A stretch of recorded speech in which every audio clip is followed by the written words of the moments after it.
आवाज करता था, मेढ़ा बकरा भैंसा बन बन करके चिल्लाता था, चैन नहीं मिलता था आत्मा को।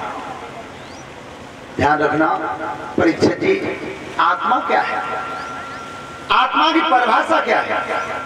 जिसे तुम आत्मा समझो वो तो आता है किलोमीटर लंबी है। आत्मा की परिभाषा है सुख दुख ईर्ष्या द्वेष प्रयत्न ज्ञान लिंग हो आत्मा। ये 6 गुण जहां होते हैं वो आत्मा होती है। तो इधर वो बेचैन रहता था, इधर गंगा जी के किनारे पर गौतम महाराज तपस्या कर रहे थे गंगा जी के किनारे।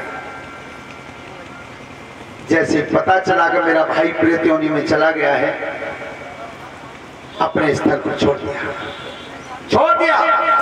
जब चल के आए, घर में प्रवेश किया, वो आवाज कान में आने लगी, भैया मुझे बेचैनी है, मेरा बहुत बुरी तरह से प्राणांत हुआ है, मेरी आत्मा बेचैन घूम रही है। गौकर्ण महाराज ने अपने उस भाई की आत्मा को 7 गांठ के पास में प्रवेश किया, हरे 7 गांठ के पास में प्रवेश किया और भागवत कथा को कहना आरंभ किया। पहले दिन कथा समाप्त हुई, एक गांठ चटक गई, प्रकाश हुआ, ओम शब्द प्रकट हुआ। इस दुनिया में अगर कोई शब्द सबसे प्रथम आया था तो वो था ओम, इससे पहले कोई नहीं आया। दूसरी बात, अगर कोई ये पूछे कि ये 52 अक्षर हैं जो वर्णमाला के जो लिखे जाते हैं, पढ़ने वाले बच्चों को पढ़ाए जाते हैं, इसका बीज कहां से आया? ये भागवत में स्पष्ट लिखा है, इसका बीज ही तो ओम है। 3 प्रकृति के गुण हैं और उन तीनों गुणों के आकार उकार और मकार, ये 3 ही यज्ञोपवीत के धागे हैं। जो जनेऊ पड़ती है उसमें मुख्य धागे 3, डबल कर देते हैं पति और पत्नी के तो 6 हो जाते हैं, और गुरु के भी मिला दिए जाते हैं तो 9 हो जाते हैं, 9 हो जाते हैं। तो आज कथा को श्रवण कराया, दूसरे दिन दूसरी गांठ चटक गई। इस तरह से सूती बता रहे हैं शौनकादिक ऋषियों भागवत जी के महात्म्य में, 7 दिन तक कथा चली, 7 गांठ चटक गई। और परीक्षा जी दिन 7 ही, 8वां तो है ही ना। इन्हीं 7 दिन में जन्म होना है और इन्हीं 7 दिन में मरण, 8वां तो है ही नहीं। इस तरह से धुंधकारी का उद्धार हुआ। लेकिन भागवत सुनने का जो सबसे ज्यादा श्रेय मिला था वो मिला था महाराज परीक्षित को। जब देव समाज में यह बात रखी गई कि भागवत जी का वजन कितना है और भागवत पुराण की लंबाई चौड़ाई क्या है, सबने अपना अपना मत रखा। अंत में मेरे भोले बाबा ने कहा, डमरू वाले ने, कि भागवत कथा को नापना मत, तुम इसका आकलन ही नहीं कर सकते।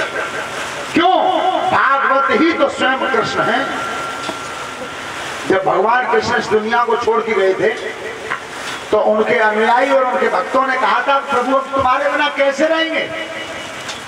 तो भगवान कृष्ण ने कह दिया कि मैं दुनिया को छोड़ के जा रहा हूं, लेकिन आज के बाद तुम मेरे स्वरूप को भागवत पुराण में ज्यों का त्यों निहारना, भागवत जी में देखना। तो शिव जी ने कहा कि भागवत का आकलन मत करो, क्योंकि जिस तरह से कृष्ण को कोई नहीं नाप सकता, ऐसे भागवत को कोई नहीं नाप सकता। केवल एक ही बात ध्यान रखना कि राजा परीक्षित और श्री सुखदेव जी के आपसी संवाद का नाम भागवत है। परीक्षित जी पूछते रहे, श्री सुखदेव जी बताते रहे, लेकिन वो पूछने वाला कैसा था और बताने वाला कैसा था? पूछने वाले ने 2 सवाल पूछे थे, केवल बस 2 ही प्रश्न पूछे।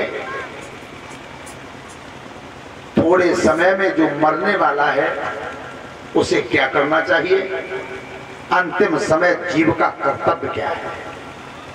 ये 2 सवाल पूछे थे और प्रश्नों का जवाब श्री सुखदेव जी 7 दिन में दे पाए थे। 7 दिन बंद नहीं हुए। लेकिन परीक्षित जी कथा सुनने के लिए शुक्रताल पर गया था। शुक्रताल पे तो कल विद्वानों ने यह पूछा कि ये परीक्षित कौन थे और किस वंश में जन्मे थे। ऐसा कारण क्या था कि जो भागवत सुननी पड़ी परीक्षित जी को। तो कल हम परीक्षित जी का जन्म ही सुनाएंगे। पूरे दिन महाभारत की कथा रहेगी और महाभारत की कथा के नाम से हमारी पहचान है परीक्षित जी। तो परीक्षित का जन्म जो हम कहेंगे वो महाभारत से कहेंगे कल पूरे दिन। कथा का जो समय रहेगा, देखिए धूप पड़ती है अच्छी और तो 1 बजे से 5:30 बजे तक का समय रखो। 1 बजे से 5:30 बजे तक।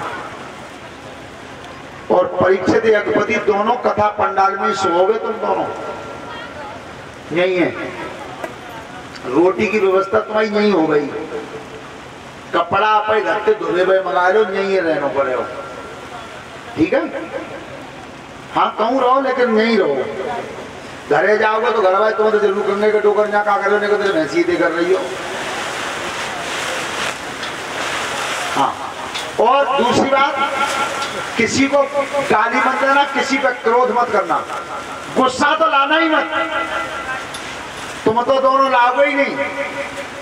खासकर विक्रम, तुम्हारे जितने भी भाई हैं, 7 दिन तक तुम अगर हंसते रहोगे तो भागवत कथा हंसती रहेगी। और अगर तुमने रूप उतार दिया भागवती उतर जाएगी। लेकिन कछु कछु जगह तो हमें ऐसे मिल रहा है कि हमारे बंद कर देते हो। चलो, और जहां तक आवाज जा रही हो, ज्यादा से ज्यादा निवेदन है